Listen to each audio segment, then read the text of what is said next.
তো এটা যদি আমরা বাড়াতে চাই আমাদের কর্মসংস্থান সৃষ্টি করতে হবে, সেটা দেশে এবং বিদেশে দুই জায়গাতেই।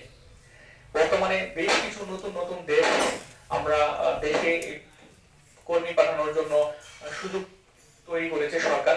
সেটি হচ্ছে আপনারা জানেন যে আমরা যদি 120 সরকার তৈরি করে রাখছি, এটার প্রচারণা যদি সঠিকভাবে হয়, আমার মনে হয় যে এই উপজেলাবাসী উপকৃত হবে, সর্বোপরি বাংলাদেশের মানুষ বৈধভাবে এবং নিরাপদ অভিবাসন যেটা আমরা বুঝি সেটি নিশ্চিত হবে।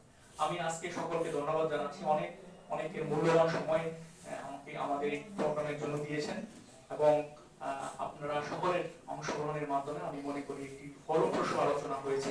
আজকের এই আলোচনায় যেগুলো আমরা আলোচনা করেছি সেই বিষয়গুলো যথাযথভাবে যথাযথ ব্যক্তির কাছে যথাযথভাবে প্রচারণের মাধ্যমে আমার মনে হয় যে অভিবাসী আন্তর্জাতিক অভিবাসী দিবস এবং জাতীয় প্রবাসী দিবস সার্থক হবে বলে আমি বিশ্বাস করছি। আবারও সবাইকে ধন্যবাদ ও কৃতজ্ঞতা জানিয়ে আমার বক্তব্য শেষ করছি। আসসালামু আলাইকুম।